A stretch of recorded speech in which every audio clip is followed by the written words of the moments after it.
Ahoj všichni, it's Jen from Dream Prague.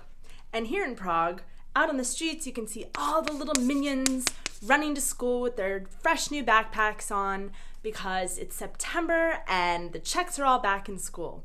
And so in today's video, I thought I'd give you a little brief on the Czech school system and talk about a few ways that it's different from the US system. Now we're going to talk about basically the start of school up until university.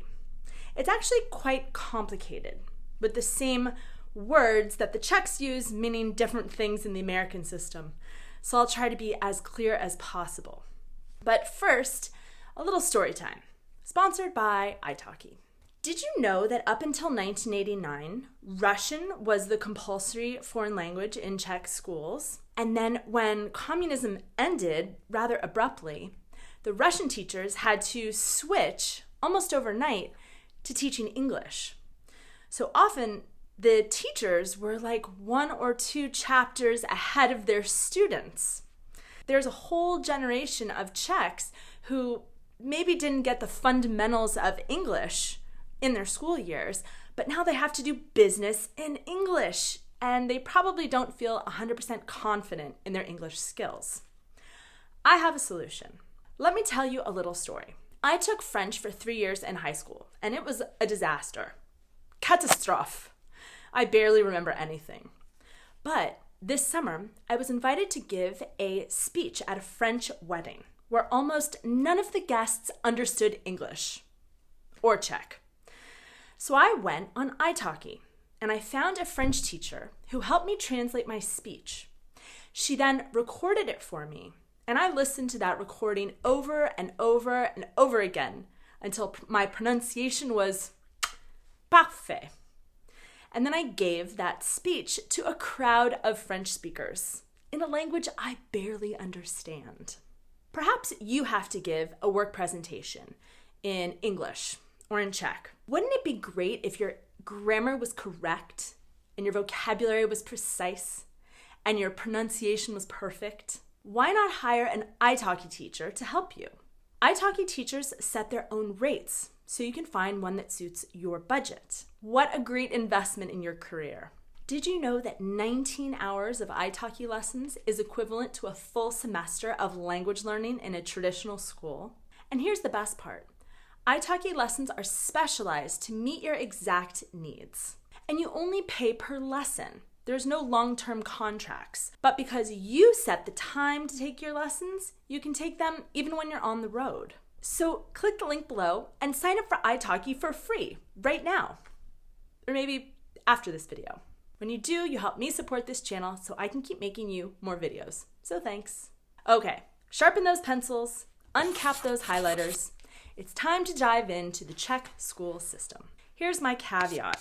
Even after living here for 10 years and researching the Czech school system, I don't know that I understand it perfectly. So if I've left anything out, or if you have something to add, please put it in the comments below.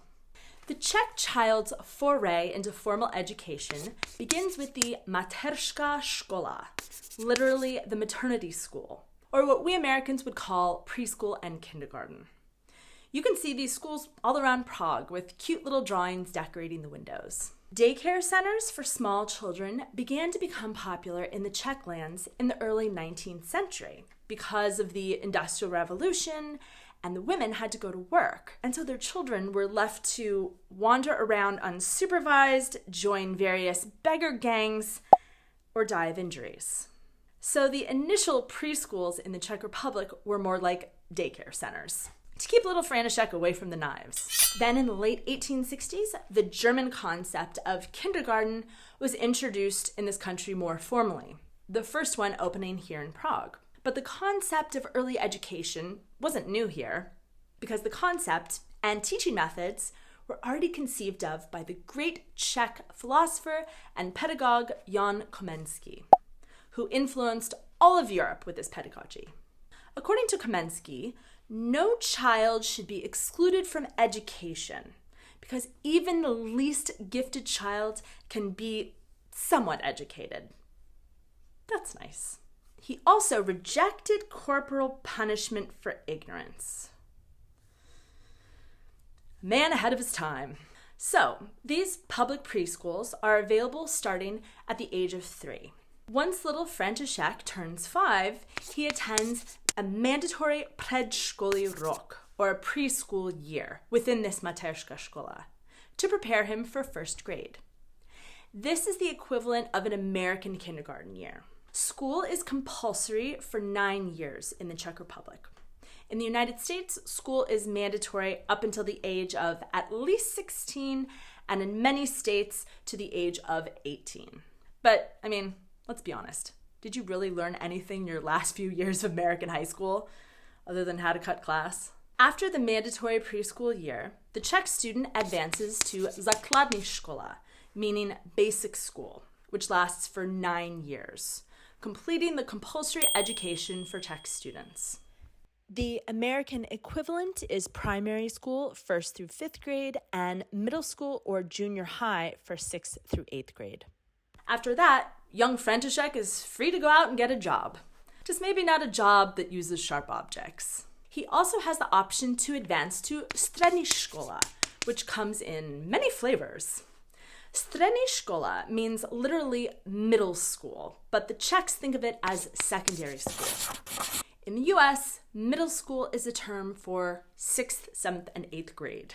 Secondary school is generally grade 10 through 13. In the US, we call this high school. In Czech, high school means something different, and it comes later. Stick with me.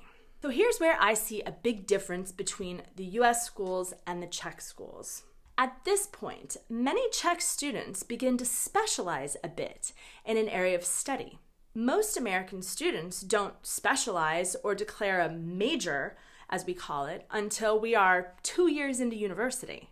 That's pretty much a 20-year-old. But František, he needs to get his ducks in a row. No dilly-dallying and trying to find his passion in courses like the Gods of Rock Guitar. That was a completely real course offered at my university. No, I did not take it. I took gospel choir instead. No, I cannot sing. My point is, a Czech 14-year-old is already trying to figure out what he's good at, what he wants to be when he grows up, and what secondary school will even accept his pimply self. But he's got options. He could apply to a technical school where he'd learn special skills applicable to business, economics, healthcare, or even chemistry. If he wants to work in a trade, he could go to a trade school to learn things like machinery or electrical skills or cooking. If František had any abilities in the arts or music, he could apply to conservatory. But he'd have to take a test to prove his skills. No. He also has the option to apply for a gymnasium, where he'll learn the rings, bars, and pommel horse. Scratch that. Actually, gymnasium has nothing to do with gymnastics.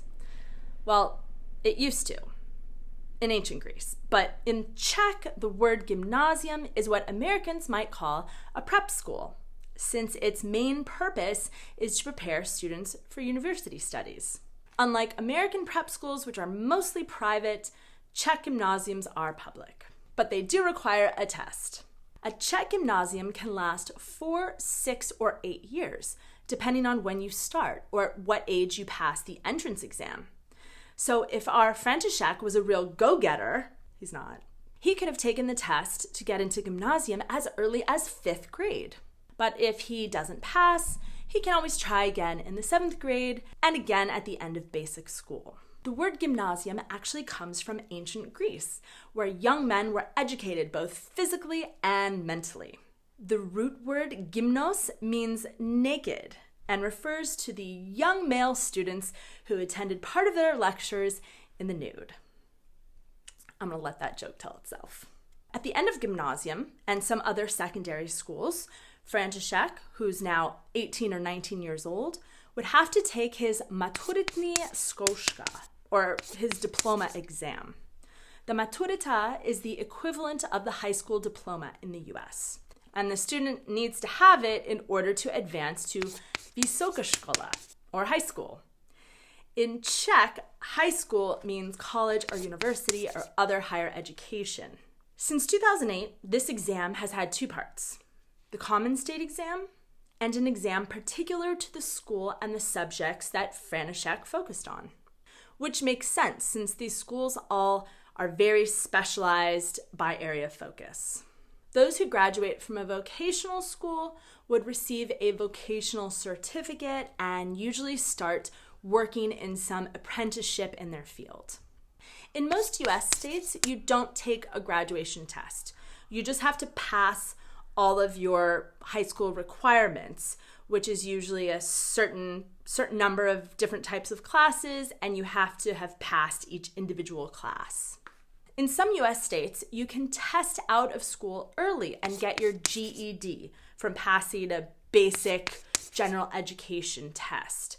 But you do this usually at the age of 15 or 16 if you want to quit studying altogether and go on to work. It's not a way to more quickly get into university. Universities prefer you have a high school diploma. In the Czech Republic, there are also vyšší odborná škola, which are higher education schools for skilled professions. So presumably if you want to get more advanced training in machinery or electronics. So the thing that really stands out to me is the sort of mess of decisions that a young child and their parents need to make sometime between the ages of like 10 and 14 as far as what area they're going to specialize in. I think this probably produces a bit of stress, a bit of pressure for the students. In the US, at the age of 13, 14, you simply advance to either your local public high school or you try to get into the best ranked private high school you can get into. But you don't have to spend too much time worrying about what you want to be when you grow up, and certainly not taking too many qualifying tests. So that's what seems to me the biggest difference between the two school cultures. I won't say much about the university studies in the Czech Republic. I could do a whole video on that, but I will say that university study at public universities is free here up until the age of 26 if you pass a qualified placement test. And your health insurance is covered by the state while you're enrolled as a student. So now you get the basic system, and if you want to enroll your foreign child into the Czech school system, there are some specifics you need to know. One important tip is that the school system offers přípravná třída, or a preparatory class, which is a new initiative in some public schools, allowing children from the age of 5 to receive more concentrated help in the Czech language and in the culture of Czech schools. If you're an immigrant and you want to enroll your child in public school, I recommend contacting Integrační centrum Praha, ICP. I've talked about them in my videos before. If you're outside of Prague, they can probably point you to an organization in your area. I did a brief video for them on their YouTube channel. I'll link it here that explains the specifics of enrolling your child in school, so you should definitely check that out. So, what else do you want to know about life in the Czech Republic? Let me know in the comments below. Uvidíme se příště. Ahoj.